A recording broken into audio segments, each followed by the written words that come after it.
کہ ہے یا اچھا کچھ لوگ ایسے ہوتے ہیں جی آپ لوگ داڑھی رکھنے کے اوپر، پگڑی باندھنے کے اوپر، سنت پر عمل کرنے پر زور دیتے ہیں جی جو ہے وہ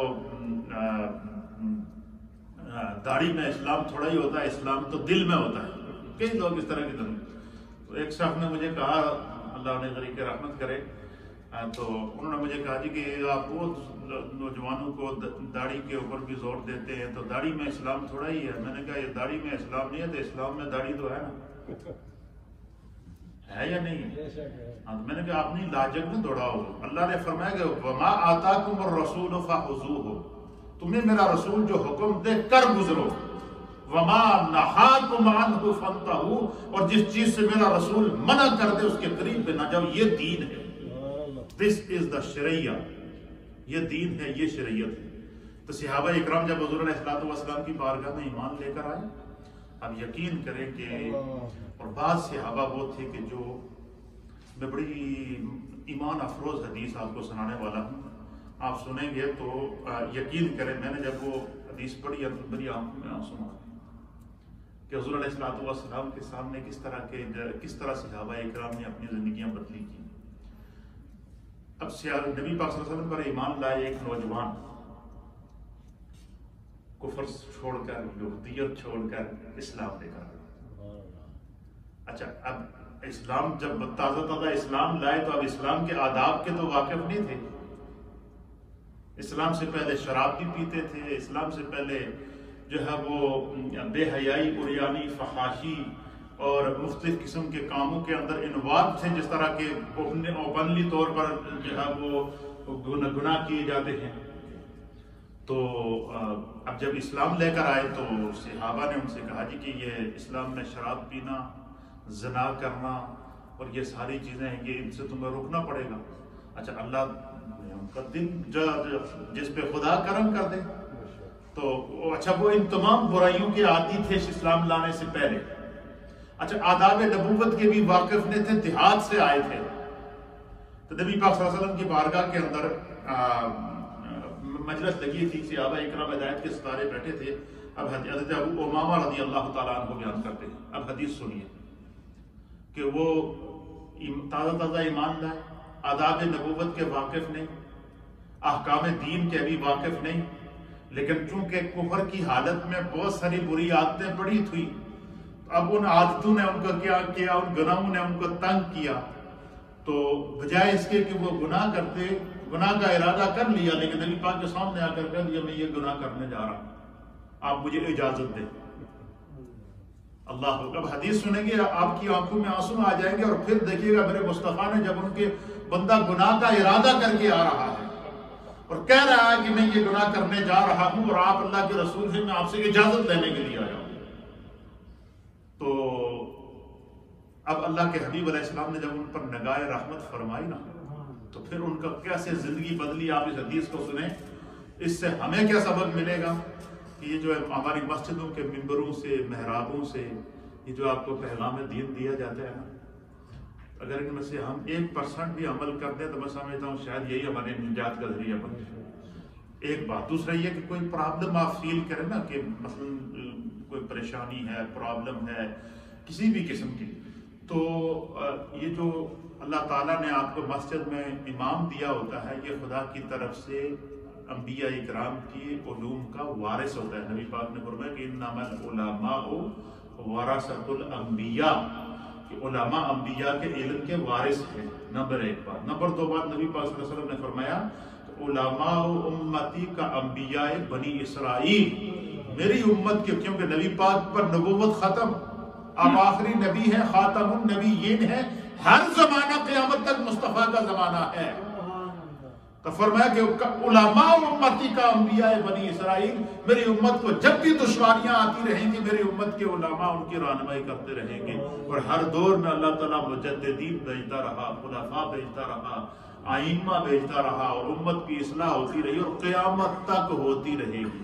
یہاں تک ایک حدیث کے اندر نبی پاک صلی اللہ علیہ وسلم نے فرمایا کہ اس وقت تک قیامت نہیں آئے گی جب تک کہ ایک بھی کلمہ وہ دنیا میں اس زمین کے اوپر موجود ہے.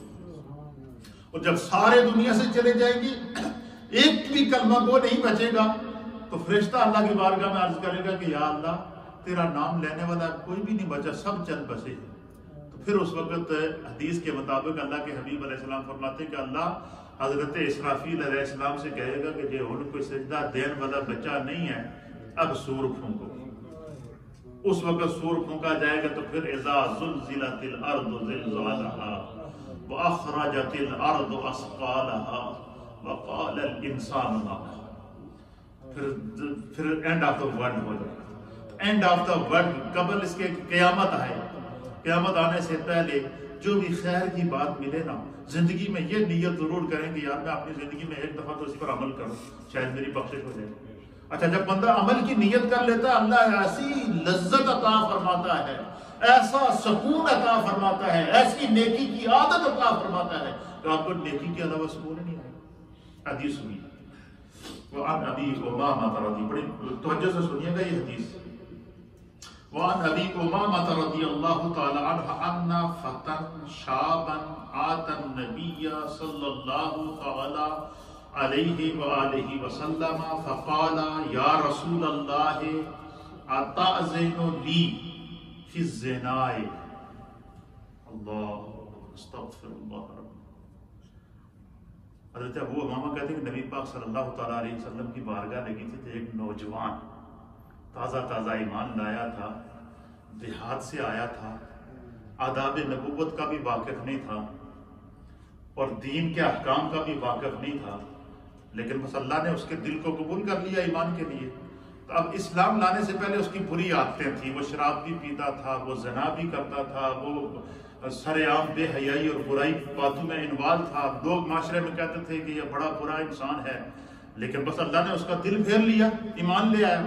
ایمان لے آیا تو جس وقت ایمان لے آیا تو شیطان نے اس کو تنگ کیا کہ بھائی تو جب ایمان نہیں لایا تھا تو جب چاہتا تھا جناب بے حیائی کرتا تھا، جب چاہتا تھا عریانی کرتا تھا، جب چاہتا تھا جب برے کاموں کے اندر اور بری صحبتوں کے اندر انوالو ہو جاتا تھا. دیکھو تو اسلام لایا تو تیرے اوپر ساری پابندیاں لگ گئی ہیں، تو کیسے دین کے اندر گئے. شیطان نے اس کو کیا کیا؟ ورگلایا. لیکن چونکہ اللہ کو اس کی خیر مطلوب تھی اور نبی پاک کی نگاہ اس کے دل پر پڑ چکی تھی اور رسول اللہ نے اس کے دل کو اسلام کے لیے قبول کر لیا تھا، تو جب اس کو گناہوں کی عادت نے، بری عادت جس کے اندر پوری زندگی گزاری. مجھے پتا ہے کہ ایک آدمی نے زندگی کے اندر 25 30 40 سال برائی میں گزارے ہو، تو ایک ہی دن میں وہ کہے کہ اس کی ساری عادتیں چھوٹ جائیں تو نہیں چھوٹتی، آہستہ آہستہ. لیکن نبی پاک نے صحابہ اکرام پر جب نگاہ ڈالی نا، جو بھی نبی کا صحابی ایمان لے کر آ گیا نا، وَيُعَلِّمُهُمُ الْكِتَابَ، نبی ان کو کتاب کی تعلیم دیتے. جب حضور کے پاس بیٹھتے تو حضور ان کو دین بتاتے، حکمت کی تعلیم دیتے، ان کو عقل کی باتیں بتاتے. اور پھر کیا کرتے؟ جب وہ توجہ سے سنتے تو سرکار دو عالم صلی اللہ علیہ وسلم ان پر نگاہ رحمت فرماتے. تو اللہ فرماتا ہے وَيُزَكِّيهِمْ، خدا انہوں دا ظاہر بھی پاک کر دیتا، انہوں دا اندر بھی پاک کر دیتا. اب وہ صحابی تازہ ایمان لائے، بری عادتیں پہلے پڑی ہوئی تھی، اب وہ احکام دین کے بھی واقف نہیں تھے. نبی پاک کی مجلس لگی تھی اور جب ان کو وہ کفر کے دور کی آزادی یاد آئی، عیاشی یاد آئی، تو کھڑے ہو گئے نبی پاک کی بارگاہ میں. کیا ہو گئے؟ اب سنیے. کہتے ہیں کہ انا فتن شابن، ایک نوجوان، بالکل جوان شخص. شاب کہتے ہیں، شباب کہتے ہیں جوانی کو. شباب کس کو کہتے ہیں؟ جوانی کو. بچپن ہے، لڑکپن ہے، جوانی ہے، ادھیڑ عمر ہے، بڑھاپا ہے. This is the stages of the our life. یہ ہماری زندگی کے سٹیجز ہیں، مختلف سٹیجز ہیں. تو شاب بن کہتے ہیں جو بالکل فل جوان ہو. فل جوان جو شخص ہو، کہ کہتے ہیں نبی پاک کی بارگاہ میں تازہ ایک شخص ایمان لایا تھا، جوان تھا، نوجوان تھا، خوبصورت تھا، اور وہ اللہ کے حبیب علیہ السلام کی بارگاہ میں کھڑا ہو گیا اور اس نے کہا کہ یا رسول اللہ، اے اللہ کے حبیب، اتعزنو لی الزنا. یا رسول اللہ، میں کفر سے پہلے میری بری عادت تھی کہ میں جب چاہتا تھا بے حیائی میں انوالو ہو جاتا تھا، زنا کر لیتا تھا، بری صحبت میں میری زندگی گزری ہے. تو میں چونکہ اسلام لے آیا ہوں تو لہٰذا میں آپ سے اجازت چاہتا ہوں کہ آپ مجھے اجازت دیں تو میں زنا کرنے کے لیے. اب کتنا بڑا جملہ ہے مجھے بتائیں, کتنا بڑا جملہ ہے. اچھا اب سنیے, جب اس شخص نے یہ بات کہی نا, قال فصاح القوم به, نبی پاک کی بارگاہ میں بیٹھے جتنے صحابہ تھے, جب اس شخص نے یہ بات کہی نا, فصاح القوم به, نبی پاک کی بارگاہ میں بیٹھے اور صحابہ کی چیخیں نکل گئی. صحابہ کی کیا ہو گئی؟ چیخیں نکل گئی, اور صحابہ اس کی طرف متوجہ ہوئے. تو نے یہ کیا بات کہہ دی نبی پاک کے سامنے, نبی پاک کی بارگاہ کے اندر کس قسم کی باتیں کر رہا. جس طرح مثلا ایسے مجلس میں سے کوئی بندہ بولے نا, تو کوئی کمزور بات کرے نا تو ہر ایک بولتا ہے. یہ ہمارے ہاں ہوتا نہیں. اس طریقے سے جیسے اس شخص نے یہ بات کہی نا کہ یا رسول اللہ مجھے اجازت دیں, میں یہ برا عمل کرنا چاہتا ہوں, تو فصاح القوم بی, تو اس مجلس میں موجود نبی پاک کے جتنے صحابہ تھے ان کی چیخیں نکل گئی, وہ اس کی طرف متوجہ ہوئے. تو کہتے ہیں فقال رسول اللہ صلی اللہ علیہ وسلم, نبی پاک صلی اللہ علیہ وسلم کے چہرے پر کوئی ناگواری کے اثرات نہیں آئے, کوئی غصہ نہیں آیا. اب دیکھیں کس چیز کی وہ اجازت مانگ رہا ہے. ہم میں سے, آپ میں سے کوئی دوسرا کوئی تیسرا ہوتا تو وہ اس کو نہ بولتے ہی سر میں سوٹا تیری ایسی تھی تیسی, تو جناب کے گلا کر دائیں. لیکن چونکہ حضور علیہ السلام رحمت للعالمین تھے, وَإِنَّكَ لَعَلَىٰ خُلُقٍ عَظِيمٍ کے منصب پر فائز تھے, خلق عظیم میرے مصطفیٰ کریم کی صفات اور کمالات تھیں. تو اللہ کے حبیب علیہ السلام صحابہ چیخ رہے ہیں, ان کی چیخیں نکل گئی کہ یار یہ کیسا انسان ہے, حضور کی بارگاہ میں کس چیز کی اجازت مانگ رہا ہے. تو پھر کیا کہتے ہیں کہ نبی اکرم صلی اللہ تعالیٰ علیہ وسلم نے اس کی طرف دیکھا, اور دیکھنے کے بعد اقرہ وادناہ, حضور علیہ السلام نے اس کی طرف دیکھا, دیکھنے کی طرف نوجوان کو کہا کہ میرے قریب آ جائے. کیا فرمایا؟ میرے قریب آ جائے. اچھا وہ قریب, وہ حضور نے قریب بٹھایا. بٹھانے کے بعد اللہ کے حبیب علیہ السلام نے اس کے ادنا ہو, قریب ہوا, فدنا, حضور نے فرمایا تھوڑا اور قریب ہو جائے. ادنا کہتے ہیں کہ قرآن پاک میں آتا نا کہ جب نبی پاک صلی اللہ علیہ وسلم اپنے رب سے ملاقات کرنے کے لیے سدرۃ المنتہا سے, لامکان سے, مقام خاص میں, مقام قرب میں جب اللہ تعالیٰ سے ملاقات ہوئی نا, تو قرآن کریم سورہ النجم کے اندر اللہ تعالیٰ فتانا, کیا فتانا فتدلہ, پس مصطفیٰ اللہ کے قریب ہوئے, دنا قریب ہوئے, اتنے قریب ہوئے, فتدلہ اور قریب ہوئے, اتنے قریب ہوئے, فکان قاب قوسین او ادنا, اگر دو تلواروں کو آپس میں جوڑیں تو ان کے بیچ میں جس طرح وقفہ نظر نہیں آتا, اس طرح مصطفیٰ رب کے قریب ہو گئے. تو دنا کا معنی کیا ہے؟ قریب ہو. تو جب ان صحابیوں نے, جب وہ صحابی رسول نے نبی پاک صلی اللہ علیہ وسلم کی بارگاہ میں کہا کہ میں یہ گناہ کا ارادہ کر چکا ہوں, آپ اللہ کے رسول ہیں, میں آپ کی محفل میں بیٹھا ہوں اور آپ مجھے اجازت دیں اس کی.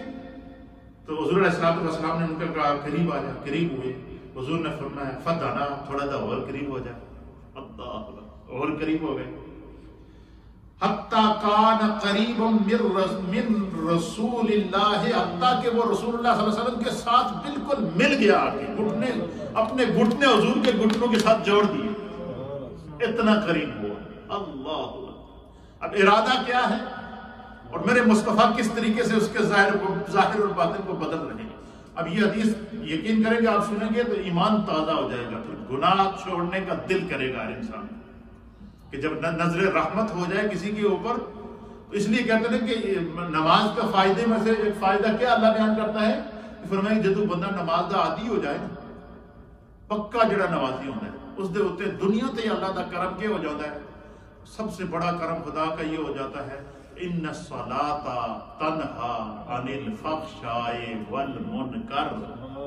سب تو پہلا فائدہ کہ اب نماز اس دی بریاں عادتاں چھڑا دینی ہے, بے حیائی چھڑ دیتا ہے, بری حرکتیں چھوٹ جاتی ہیں. نمازی بننے سے پہلے جن جن گناہوں میں اپنے آپ کو انوالو کیا ہوتا تھا, وہ نماز کی برکت سے خدا اس کو اس سے نفرت دے دیتا ہے. اب یہ جب قریب ہوئے اور قریب ہوئے, فقال رسول اللہ صلی اللہ تعالیٰ علیہ وآلہ وسلم, حضور نے یہ نہیں فرمایا کہ تو نے یہ کس چیز کی اجازت مانگی, سرکار نے فرمایا کہ میرے غلام, یار میں تواڈے نال کوئی دو چار گلاں کرنا، تو میرے سے دو تین سوالاں دے جواب دے، اگر تو جواب ہاں بھی دے دیتا تو پھر تو چلو میں سوچاں گا کہ تانوں اجازت ہے یا کہ نہ دے. تو چند میرے سوالات ہیں میں تواڈے کولوں پوچھنا، تو کیا تم اس کے جواب دے گا؟ انہوں نے کہا جی یا رسول اللہ ضرور، آپ مجھ سے پوچھیں. اب دیکھیے حضور نے کیا پوچھا اس نے کیا اجازت مانگی تھی کہ مجھے آپ اجازت دیں کہ میں بے حیائی میں جاؤں، بری باتوں میں جاؤں، زنا کے کام کے اندر بھی انوالو ہو جاؤں. اور کیونکہ کفر سے پہلے ان کی کیا یہ عادتیں پڑی ہوئی تھی اور وہ سورسز بھی اس کے پاس موجود تھے، وہ لنک بھی موجود تھے، گناہ کرنے کے ذرائع بھی موجود تھے، نفس کا تقاضا بھی موجود تھا، لیکن سامنے چہرہ مصطفیٰ تھا اور بارگاہ مصطفیٰ موجود تھی. ان کا مقدر بننا تھا کہ انہوں نے سرکار کے سامنے اپنے دل کی بات کا اظہار کر دیا. گو کہ گناہ تھا لیکن اظہار کر دیا اس ایمان کے ساتھ کہ بخشش تو اسی در سے ہونی ہے، کرم تو اسی در سے ملنا ہے. تو کیا کیا؟ اللہ اکبر. حضور علیہ السلام نے فرمایا کہ چلو تم میرے قریب آ گئے، اب میں تم سے صرف 3 سوال پوچھتا ہوں، اگر تو ان کا جواب دے دے، 3 یا 4 سوال ہیں، تو پھر اس کے بعد سوچیں گے، پھر میں پوچھوں گا کہ تیرا کیا خیال ہے. اللہ اکبر. انہوں نے کہا جی پوچھئے. حضور علیہ السلام نے فرمایا کہ آفا تحبہ،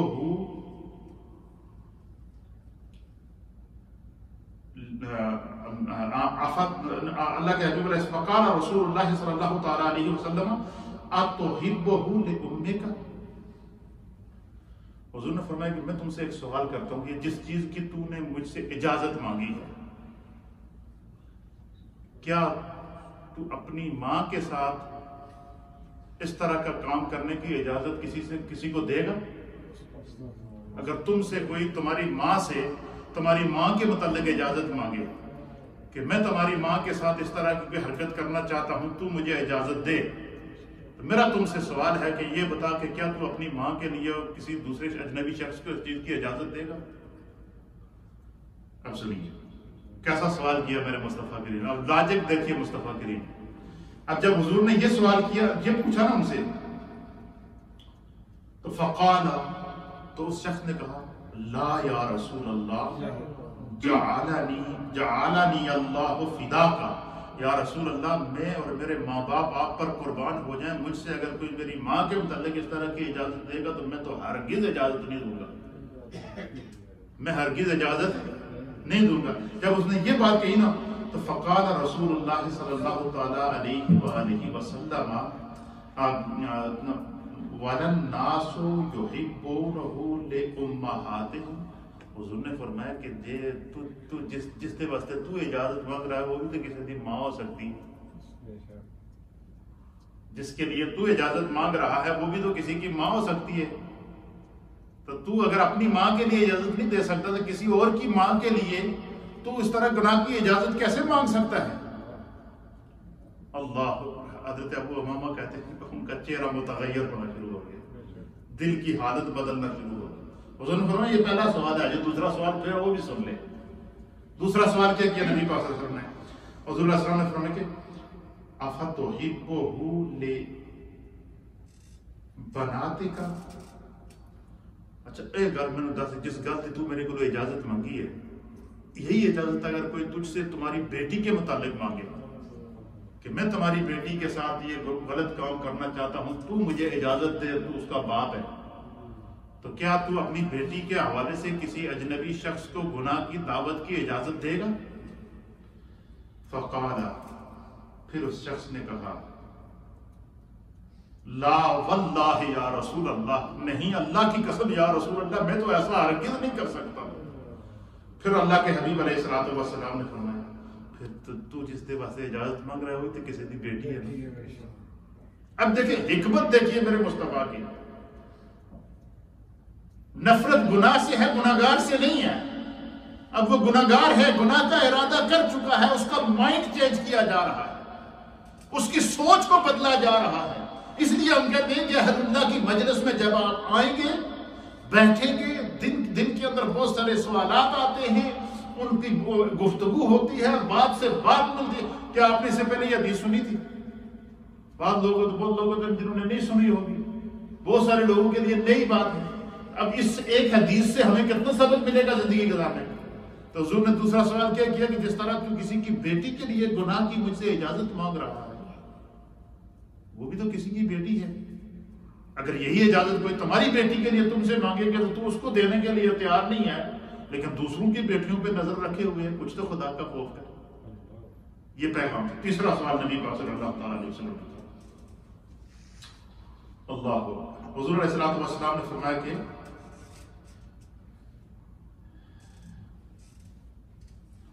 فَتُحِبُّهُ لِأُخْتِكَ، حضور نے فرمایا کہ یہ بتا کہ اگر کوئی تمہاری بہن کے متعلق، پہلے ماں کا ذکر کیا، پھر بیٹی کا ذکر کیا، پھر فرمایا لِأُخْتِكَ، تمہاری بہن کے متعلق کوئی تم سے اجازت مانگے گناہ کی، تو کیا تم اس کو اجازت دو گے؟ تو قال لا واللہ یا رسول اللہ، یا رسول اللہ، اللہ کی قسم میں تو ایسا ہرگز نہیں کر سکتا۔ تو حضور نے فرمایا جہدے واسطے تو اجازت مانگتا ہے وہی تو کسی دی بہن ہے، تو نے یہ بات کیوں نہیں سوچی؟ تمہارے دماغ میں یہ سوچ گناہ کی آئی کیسے ہے؟ اس طریقے سے میرے مصطفیٰ نے انسانیت کے دلوں کو بدلا ہے، دلوں کی کھیتیوں کو فتح کیا ہے میرے مصطفیٰ کریم نے۔ اللہ اکبر۔ فرمایا وہ بھی تو کسی کی بہن ہے۔ تو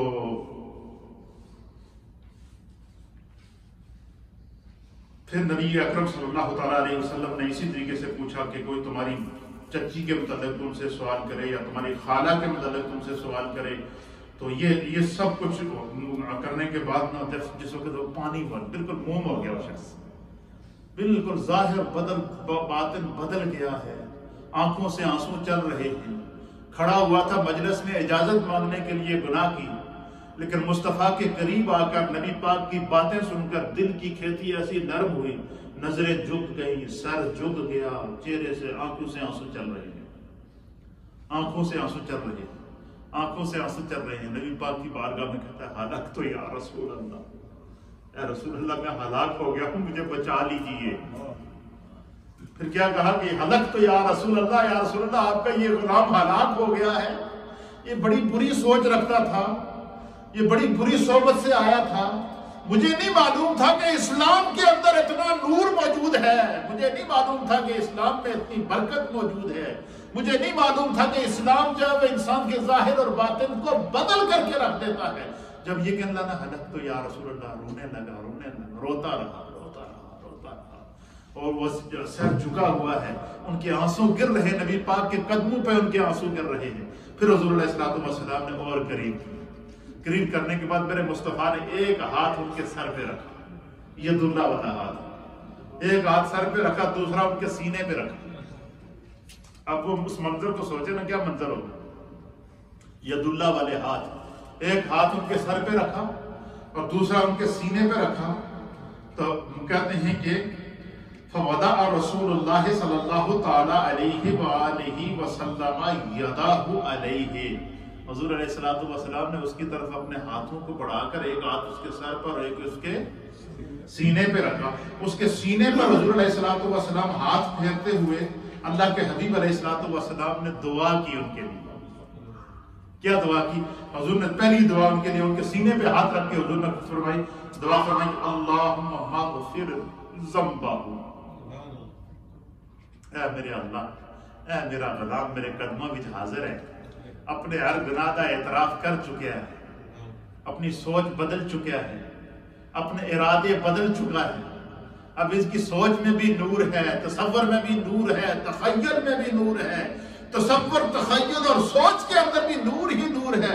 اللہم اغفر ذنبہ، اے میرے رب میرے اس غلام کی گناہوں کو معاف کر دے۔ یہ پہلی دعا حضور نے ان کے سینے پہ ہاتھ رکھے۔ اور دوسری کیا دعا دی؟ وَطَهِّرْ قَلْبَهُ، اے میرے اللہ اس میرے غلام کا دل صاف کر دے، اس کے دل کو پاک کر دے، اس کے دل کو طاہر کر دے، اس کے دل کو طیب کر دے، اس کے دل کو جو ہے وہ اجلا کر دے۔ پہلی دعا کی کہ اللہم اغفر ذنبہ، اس کے گناہ معاف کر دے، اللہ وَطَهِّرْ قَلْبَهُ، اور اس کے قلب کو اس کے دل کو پاک کر دے۔ اور تیسری دعا حضور علیہ السلام نے فرمائی وَحَسِّن فَرْجَهُ، اے میرے اللہ اس دی شرمگاہ دی حفاظت فرما، اے میرے اللہ اس کی شرمگاہ کی کیا فرما، حفاظت فرما۔ تو کہتے ہیں حضرت ابو امامہ کہتے ہیں کہ نبی پاک صلی اللہ علیہ وسلم کے اس دعا اور سینے پہ ہاتھ پھیرنے سے ہم نے ساری زندگی ان کو نہیں دیکھا کہ ان کی آنکھ سے آنسو رکا ہوا، ہر وقت خدا کی عبادت میں مصروف تھے، دنیا کی محبت ان کے دل سے نکل چکی تھی، اور ہم تمام صحابہ میں عمل میں وہ سب سے آگے بڑھ چکے تھے۔ یہ ان کی پوزیشن تھی نبی پاک صلی اللہ علیہ وسلم کی بارگاہ میں آ کے۔ اب دیکھیں اب سوال کیا کیا، کس انداز سے سوال کیا، لیکن رحمت للعالمین آقا نے ان کو کیا جواب دیا اور کس طریقے سے ان کا ظاہر اور باطن بدل۔ اب یہ ہے یہ چینج۔ اور جب ہمارے اسی لیے علماء اور محدثین نے لکھا ہے بڑی پتہ کی بات کہ جب بھی آپ کا نفس گناہ کا تقاضا کرے، کیا کرے؟ ہر انسان کے اندر نفس موجود ہے، شیطان اس کے ساتھ موجود ہے۔ جب نفس آپ کے گناہ کا تقاضا کرے، گناہ پر ابھارے، جو میری مائیں بہنیں بیٹیاں سن رہی ہیں، جو نوجوان سن رہے ہیں، جو بزرگ سن رہے ہیں، کوئی بھی بندہ گناہ سے مبرہ نہیں ہے۔ اگر کوئی گناہ کا ارادہ کر رہے اور گناہ کا موقع بھی ہے، گناہ کا موقع بھی ہے، گناہ کا ارادہ بھی ہے، کوئی روکنے والا بھی نہیں ہے، کوئی دیکھنے والا بھی نہیں ہے، اور بندہ یہ چاہے کہ وہ اس گناہ سے بچے، خدا اس کو بچائے، تو محدثین اور علماء نے اس حدیث کی شرح کے اندر لکھا کہ یہ جو دعا نبی پاک نے اس صحابی رسول کو سکھائی ہے، اس کو پڑھائی ہے، اس کے لیے مانگی ہے، یہ دعا یاد کر لو۔ فرمایا یہ دعا آپ مانگ لو، اللہ تعالیٰ آپ کو گناہ کے ارادے سے باز رکھے گا۔ اگر زنا کا ارادہ ہے، زنا کے ارادے سے باز رکھے گا، شراب کا ارادہ ہے، شراب کے ارادے سے باز رکھے گا، بے حیائی کا ارادہ ہے، بے حیائی کے ارادے سے باز رکھے گا، گناہ کا ارادہ ہے، گناہ کے ارادے سے باز رکھے گا۔ تو یہ دعا صرف 3 الفاظ میں ہے، میرے ساتھ مل کے پڑھیں، اس کو یاد کریں، پڑھیں بسم اللہ الرحمن الرحیم، آپ اٹھائیں، بسم اللہ الرحمن الرحیم۔ آپ جب دعا کریں نا تو یہ دعا کیا کریں، اللہم اغفر ذنبی یا اللہم اغفر ذنوبنا، اجتماعی طور پر کہ اللہ ہم سب کے گناہوں کو معاف فرما، یا کسی دوسرے کے لیے دعا کریں کہ اللہم اغفر ذنبہ، نبی پاک صلی اللہ علیہ وسلم کے لیے دعا کریں، تو اللہ دعا کریں بسم اللہ الرحمن الرحیم، اللہم اغفر ذنوبنا وطہر قلوبنا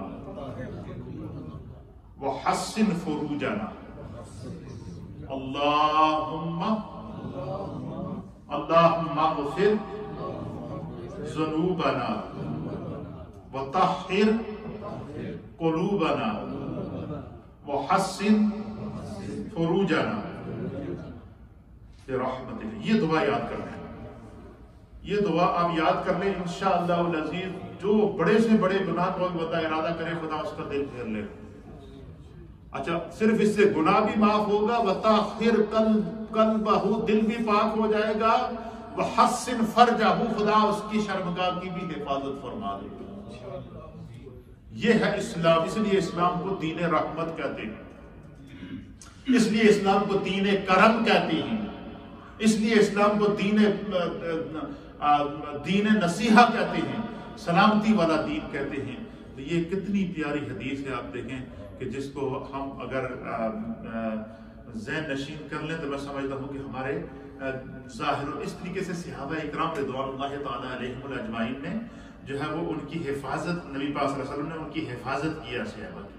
اب دوسری حدیث سماعت فرمائیے کہ حضور علیہ السلام کس طرح اصلاح فرمایا کرتے تھے، اور جو معاشرے کے اندر پائی جانے والی اجتماعی برائیاں ہوتی تھیں حضور علیہ السلام ان کو فوکس کیا کرتے تھے۔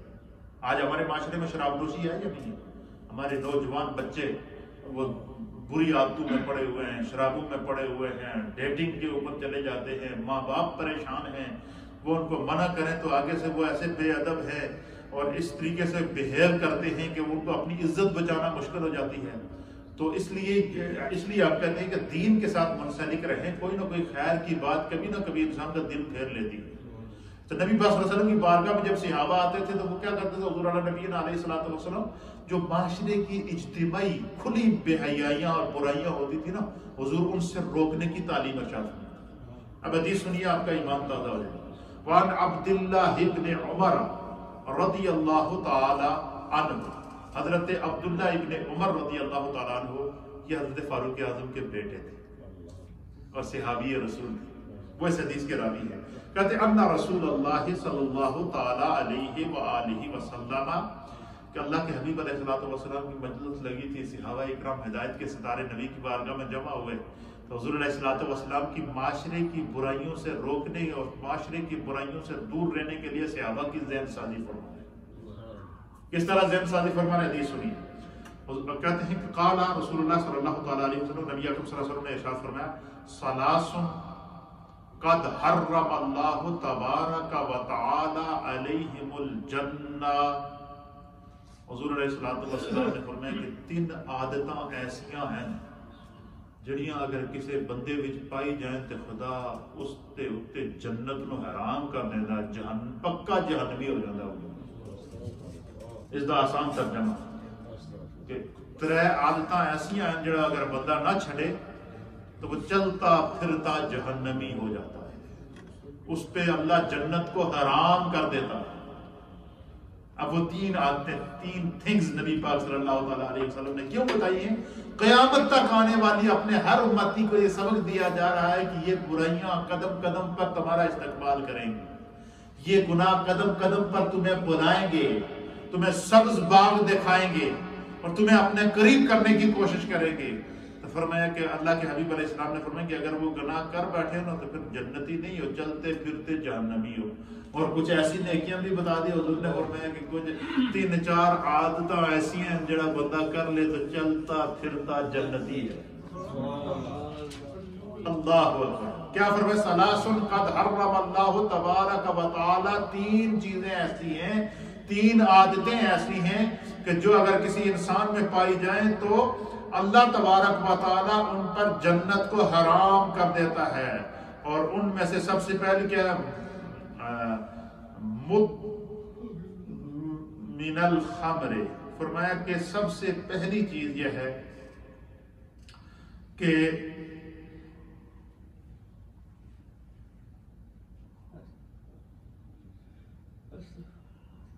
وہ شخص چلتا پھرتا جہنمی ہے جو شراب کا عادی ہے اور شراب پینے سے توبہ نہیں کرتا۔ استغفر اللہ ربی من کل ذنب۔ ہمارے میں بہت سارے والدین کی طرف سے کمپلین آتی ہے، سوشل میڈیا پہ میں کوسچن اور آنسر، سوال اور جواب لوگوں کے دیتا ہوں۔ رمضان میں تو اتنا بزی ہے کہ میں آپ حیران ہوں گے کہ بسا اوقات ایک دن میں 200 300 سوالات میرے پاس آتے ہیں، اور اکثر اس میں سوالات طلاق کے آ رہے ہیں، گھروں کے اندر طلاقیں ہو رہی ہیں، چھوٹی چھوٹی باتوں پہ جھگڑے ہو رہے ہیں، اور ایڈوائس پوچھی جا رہی ہے، اور اکثر والدین کی طرف سے یہ کمپلین آ رہی ہے کہ ہمارا بچہ بیرا روی کا شکار ہو گیا، سرے عام شراب پیتا ہے، ہم اسے منع کریں تو وہ ہمارے ساتھ لڑنے کو شروع ہو جاتا ہے۔ حضور علیہ السلام نے فرمایا کہ جس شخص کو شراب کی عادت ہو اور شراب اگر وہ نہیں چھوڑتا تو حضور نے فرمایا وہ چلتا پھرتا جہنمی ہے، خدا اس پر جنت کو حرام کر لیتا۔ جتنے نوجوان میری بات کو سن رہے ہیں، دوستی میں آ کر دوست جب سبز باغ دکھاتے ہیں، کچھ کافر لوگ دوست بنے ہوتے ہیں، کچھ غلط قسم کی سوسائٹیوں میں پڑھ کے وہ پھر کہتے ہیں 1 گھونٹ پی لو، 2 گھونٹ پی لو، کچھ نہیں ہوتا جناب، تو پیو گے تو زمین و آسمان کے کلابے مل جاتے، زمین و آسمان کے کلابے تو نہیں ملیں گے، جہنم کا گڑھا ضرور مل جاتا ہے۔ اس لیے شراب کو اللہ نے حرام کیا ہے۔ حضور نبی علیہ السلام نے فرمایا کہ جو ہے وہ اللہ تعالیٰ نے شراب کو کیا کر دیا ہے؟ حرام کر دیا ہے۔ نبی اکرم صلی اللہ علیہ وسلم نے فرمایا کہ ان 3 چیزوں میں سے کیا ہے کہ جو شخص شراب کا عادی ہو، شراب چھوڑنے نہ پر شراب سے توبہ نہ کرے، حضور نے فرمایا اس پر اللہ نے جنت کو حرام کر دیا ہے، وہ چلتا پھرتا جہنمی ہے۔ اب یہ قول کسی اور کا نہیں ہے، آپ کا نہیں ہے، میرا نہیں ہے، کسی دوسرے کا نہیں ہے، کسی چودھری سیٹھ کا نہیں ہے، یہ قول میرے مصطفیٰ کا ہے کہ جو شخص عادی شراب ہے اور شراب کو نہیں چھوڑتا تو نبی پاک نے فرمایا کہ وہ چلتا پھرتا جہنمی ہے، اس پر اللہ جنت کو حرام کر دیتا۔ اللہ تعالیٰ ہمارے بچوں کو، ہماری اولادوں کو، ہماری بچیوں، اور بہت سارے والدین کی یہ کمپلین ہے کہ ہماری بچیاں شراب پیتی۔ استغفر اللہ ربی من کل ذنب واتوب الیہ۔ ہے یہ سچ ہے، کڑوا سچ ہے، لیکن ہم اس کو بیان کریں گے، اس رمضان میں بھی اگر ہم نہیں سیکھ سکے کہ سامنے کووڈ-19 ہے، اپنے ہاتھوں سے اپنوں کی لاشیں ہم اٹھا رہے ہیں، روڈوں کے اوپر لوگوں کی لاشیں ہم نے دیکھی ہیں، اور لاشیں اٹھانے کے لیے، لاشوں کو غسل دینے کے لیے کوئی تیار نہیں تھا، اس کے باوجود ہماری اتنی ہمت کہ ہمارا قدم گناہ کی طرف بڑھے، ہماری سوچ گناہ کی طرف بڑھے، ہماری آنکھ گناہ کی طرف بڑھے، ہمارا تصور گناہ کی طرف بڑھے، ہمارا تخیل گناہ کی طرف بڑھے۔ خدا ہمیں محفوظ رکھے۔ جو بچے، نوجوان بچیاں اور نوجوان بچے جن کو شراب پینے کی عادت ہے یا کسی نے غلط عادت سوسائٹی کے اندر ڈال دی ہے، وہ اس سے توبہ کریں۔ حضور نے فرمایا کہ شب برات کو اللہ بڑے تو بڑے گناہگار دی مغفرت کر دیتا ہے، حتیٰ کہ یہاں تک نبی پاک نے فرمایا کہ اگر کسی کے گناہ بنی کلب کی بکریوں کے بالوں کے برابر بھی ہوں گے، یعنی ان گنت کسی کے گناہ ہوں گے، تو اللہ وہ بھی معاف کر دے گا۔ لیکن حضور نے فرمایا کہ اللہ تعالیٰ جو شرابی ہے نا، شراب پینے والے دی بخشش شب برات میں نہیں کرنا۔ کیوں؟ اللہ کے حبیب نے فرمایا کہ رب کا فیصلہ ہے کہ وہ چلتا پھرتا جہنمی ہے۔ کیوں؟ کہ اس نے خدا کی نافرمانی کیا، اللہ کے رسول کی نافرمانی کی۔ تو جن بچیوں کو یہ عادت پڑ گئی ہے وہ آج سے توبہ کریں۔ یہ سوشل میڈیا پہ پوری دنیا میں مجھے دیکھا جا رہا ہے، ریڈیو کے ذریعے آپ گھروں پر سن رہے ہیں سارے، اور جو اس کے عادی ہیں وہ بھی سن رہے ہیں، اور جن لوگوں کو جو ہے کہ اس طرح کی بری عادتیں پڑی ہوئی ہیں وہ بھی سن رہے ہیں۔ اس لیے میری آپ سب سے مؤدبانہ گزارش ہے کہ آپ نیت تو کریں، نیت آپ کریں کہ میں انشاءاللہ آئندہ شراب نہیں پیوں گا، کوئی بری بات نہیں کروں گا، گناہ کی طرف نہیں جاؤں گا۔ دیکھیے خدا آپ کی کیسی حفاظت کرتا ہے، غیب سے اللہ کی طرف سے حفاظت آئے گی۔ تو حضور نے پہلی چیز کیا فرمایا؟ ثلاثن، کہ 3 عادتیں جس شخص کے اندر ہوں تو وہ چلتا پھرتا جہنمی ہے، اس پر جنت حرام ہے۔ اس میں سے پہلی عادت کیا ہے؟ کہ وہ شرابی ہو، شراب پیتا ہو، شراب سے توبہ نہ کر رہا ہو، تو فرمایا چلتا پھرتا جہنمی ہو پاوے۔ کسی مولوی دا پتر ہوئے، پیر دا پتر ہوئے، کسی بڑے کسی مسلمان کا بیٹا ہو، اور 5 وقت کی نماز آ کر خود یہاں مسجد میں پڑھتا ہو اور منہ کے ساتھ شراب کی بوتل لگاتا ہو، حضور نے فرمایا وہ چلتا پھرتا جہنمی ہے، اس پر اللہ جنت کو حرام کر دیتا ہے۔ اور دوسری چیز نبی پاک صلی اللہ علیہ وسلم نے فرمایا والعاق، حضور نے فرمایا سب تو بڑا بدبخت وہ شخص ہے کہ جب جوان ہوا، کمانے لگا، عزت ملی، تو سب تو پہلے اس نے جڑی حرکت کی تھی اگر ان کا میں ماں باپ دے گلو جان چھڑاؤں، اپنے والدین کو آگ کرنے والا، ماں باپ کی نافرمانی کرنے والا، والدین سے قطع تعلق کرنے والا۔ حضور نے فرمایا جتنا بڑا نمازی ہوئے، جتنا بڑا حاجی ہوئے، جتنا بڑا قرآن کی تلاوت کرنے والا ہو، سرکار نے فرمایا خدا اس پر جنت کو حرام کر دیتا، چلتا پھرتا جہنمی ہے۔ یہ وہ زندگی کے سچ ہے، کڑوا سچ ہے جس کو ہمیں سننا پڑے گا، اور اگر ہم نہیں سنائیں گے تو ہم دن بدن مشکل کی طرف اب کون سے 100 میں سے اللہ ماشاءاللہ بہت سارے خدا بندے قدوس نے بہت سارے ایسے لوگ بھی پیدا کیے ہیں کہ جن کے والدین ہر لمحہ ہاتھ اٹھاتے ہیں تو آپ کے اولاد کے چہرے ہوتے ہیں، کیونکہ انہوں نے بچوں کی تربیت کی ہوتی ہے، ان کو پتا ہوتا ہمارے بچے کیسے ہیں۔ لیکن بہت سارے ایسے ہیں کہ جب وہ ہاتھ اٹھاتے ہیں یا دوسرے کے بچوں کو دیکھتے ہیں، نیک ہے، صالح ہے، نماز پڑھ رہے ہیں، اپنے بچوں کو دیکھتے ہیں کہ وہ شراب کی طرف جا رہا ہے، وہ بے حیائی کی طرف جا رہا ہے، وہ نافرمانی کی طرف جا رہا ہے، اس نے اپنے ماں باپ کی جو ہے وہ توہین کرنے کو اپنی زندگی کا شعار بنا لیا ہے، تو پھر ان کے دل سے آہ تو نکلتی ہے، ماں باپ کے دل سے نکلی ہوئی جو آہ آتی ہے نا، آسمان کا سینہ چیر کر جاتی ہے۔ تو حضور نے فرمایا کہ شراب کا عادی یہ چلتا پھرتا جہنمی ہے، ماں باپ کا نافرمان چلتا پھرتا جہنمی ہے۔ اور تیسری چیز اللہ اکبر، فرمایا والدیوس الذی یفر فی اہلہ الخبث، اللہ، یہ بات بڑی پتے کی ہے۔ حضور نے فرمایا جڑا دیوس ہے، کہتے ہیں نا فلانا بندہ بڑا دیوس ہے، یہ کہتے ہیں یعنی دیوس بمعنی خبیث۔ دیوس اس شخص کو کہتے ہیں کہ جس کے سامنے اس کی اولاد گناہ کر رہی ہو، یا اس کی پرورش میں اس کی چھوٹی اولاد ہو اور وہ اپنی اولاد کو نیکی کی طرف نہ لائے بلکہ گناہ کی طرف لے کر جائے، یا اس کے سامنے اولاد اس کی گناہ کر رہی ہو تو وہ ان سے منع نہ کرے، ان کو روکے نہ، ان کو فرمائے کہ جس اولاد کی آپ بچپن سے تربیت کریں گے نیکی کی طرف تو وہ آپ کی بات سنیں گے. لیکن اگر اس نے خود ماں باپ کو گناہ کی حالت میں دیکھا ہو، گناہ کی عادتوں میں دیکھا ہو، گھر کے ماحول کو گناہ میں دیکھا ہو، گھر کے اندر خود ماں باپ بچوں کے سامنے ایسی بھی میرے پاس کمپلینیں آئی ہیں، استغفر اللہ، یہ سچ ہے. اور میں دن بھر میں دن کے سوالات کے جوابات دیتا ہوں، اس میں میرے پاس یہ سوال بھی آیا، ماں نے مجھے جو ہے وہ سوال بھیجا ہے کہ میں بہت پریشان ہوں. جی کیا پریشانی ہے؟ اس نے کہا جی کہ میرا میاں ہے، وہ گھر میں آتا ہے اور چھوٹے چھوٹے بچے ہیں ان کے سامنے بیٹھ کے شراب پیتا ہے. میں اگر کچھ منع کروں تو مجھے جو ہے وہ مارتا ہے، گالیاں دیتا ہے، اور بچوں کے سامنے بیٹھ کے خود شراب پیتا ہے. اب میں جب پیو بچے پترا تیاں دے سامنے کھڑے گھر میں بیٹھ کے شراب پیے گا، کل وہ کہے جی میرے بچے میری گلا نہیں سن رہے ہیں، تو یہ ممکن ہے؟ یہ اس قسم، یہ ہمارے معاشرے کی وہ برائیاں ہیں، یہ ہمارے معاشرے کی وہ خرابیاں ہیں، یہ ہمارے معاشرے کی وہ کمزوریاں ہیں جو ہمارے گھروں میں پائی جاتی ہیں. کوئی بے شک کتنے اپنے آپ کو فریشتہ کیوں نہ کہہ بیٹھے، یہ پائی جاتی ہے. یہ ہے ہمارے ماحول کے اندر، یہ ایسی چیزیں ہیں یا نہیں ہے؟ حضور نے فرمایا کہ جو بندہ اس کے سامنے اس کی اولاد غلط کام کرے، اس کی بیوی غلط کام کرے، اس کے بیٹے غلط کام کرے، اس کے مادات جو لوگ گناہ کے اندر انوالو ہوں، اور وہ ان کو منع نہ کرے، بلکہ انہوں نے کہے کہ بچے ہو اور محنت کرو، آج فراری آگے کل ڈبل لے کے آنا، سٹا مکان بن جائے گا. ایسا ہوتا ہے یا نہیں ہوتا؟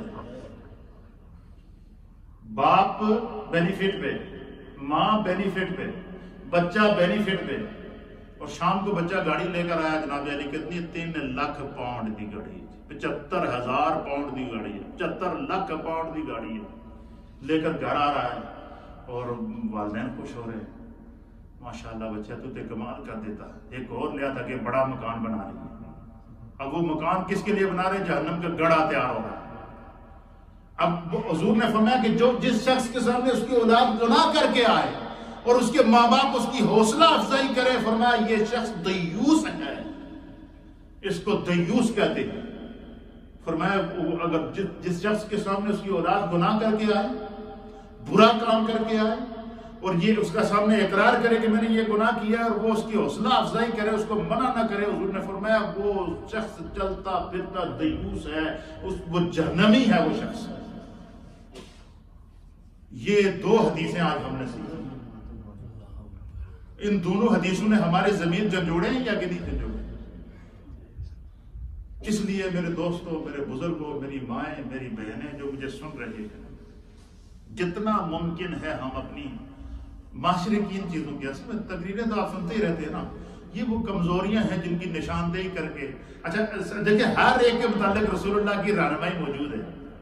اب حضور کی بارگاہ میں صحابہ آ رہے ہیں، حضور ان کو بتا رہے ہیں کہ یہ کام جو لوگ کرتے ہیں جو ہے وہ ان پہ اللہ تعالیٰ جہنم کی آگ کو کیا کر دیتا ہے؟ حرام کر دیتا ہے.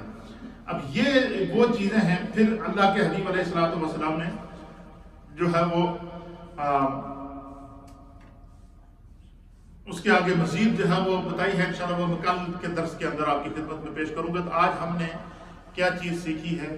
ایک یہ سیکھی ہے کہ اگر انسان کو شیطان اس کے نفس کو گناہ پہ ابھارے تو فوراً توبہ کرے، اللہ کی طرف رجوع کرے، اور یہ کیا دعا کرے کہ اللہ میرے دل کو پاک کر دے، میرے گناہ کو معاف کر دے، اور میری شرمگاہ کی اور میرے نفس کی بری سوچ کی حفاظت فرما، میری شرمگاہ کی حفاظت فرما، میرے ذہن کی تصور کی حفاظت فرما. جب بندہ نیت کر لیتا ہے، نیت المؤمن خیر من عملہ، مومن کی نیت اس کے عمل سے بہتر ہے. ہمارا کام نیت کرنا. اللہ تعالیٰ کیا ٹائم ہے؟ 45. اللہ تعالیٰ جو ہے وہ کرم فرمانے والا ہے. تو جب گناہ کے لیے نفس ابھارے اس وقت اللہ کی طرف رجوع کرنے سے خدا گناہ سے بچا لیتا ہے، اللہ توبہ کی توفیق دے دیتا ہے، اللہ دل کو پاک کر لیتا ہے. اور 3 چیزیں ہم نے سیکھی ہیں کہ جس شخص کے اندر 3 عادتیں ہوں تو نبی پاک نے فرمایا کہ وہ چلتا پھرتا جہنمی ہے. پہلا کیا؟ جو شراب کا عادی ہو، شراب پیتا ہو، شراب سے توبہ نہ کرتا ہو، اور دوسرا والدین کا نافرمان ہو، اور تیسرا وہ کہ جس کے سامنے اس کی اولاد گناہ کر کے آئے، برا کام کر کے آئے، تو وہ بجائے اس کو منع کرنے کے اس کی حوصلہ افزائی کرے. حضور نے فرمایا کہ یہ دیوس ہے، یہ بھی چلتا پھرتا جہنمی ہے. کیوں کہ فرمایا کہ رضاء الکفر کفر و رضاء الذنب ذنب، گناہ کے ساتھ خوش ہونا بھی گناہ ہے اور گناہ کی حوصلہ افزائی کرنا بھی گناہ ہے. یعنی جو ایک بندے کے سامنے اس کا بچہ ایک ایسا کام کر کے آ رہا ہے جو شریعت میں حرام ہے، گناہ کبیرہ ہے، اور والدین اس کی حوصلہ افزائی کر رہے ہیں. سڑے پتر بھی جناب علی بینک بیلنس بڑھ رہا ہے، شام کو بچہ فراری لے کر گھر میں آ رہا ہے، وہ خود بے روزگار ہے اور اس کی حوصلہ افزائی کر رہے ہیں، بچہ اور کما، اور حرام کما، اور ہیروئن جا کے بیچ، اور چرس جا کے بیچ، اور بری صحبت میں جا تاکہ اسی بڑا مکان بنا لیے. یہ مکان نہیں بنا رہی، جہنم کا گڑھا تیار کر رہی ہے. اس لیے ہمیں اپنے گھروں کے ماحول کو کیا کرنا پڑے گا؟ صاف کرنا پڑے گا. یہ چند وہ باتیں ہیں جو انشاءاللہ اگر ہم اس پر غور کریں تو ہماری زندگی کی بڑی اصلاح ہو سکتی ہے. خدا ہمیں عمل کی توفیق عطا فرمائے.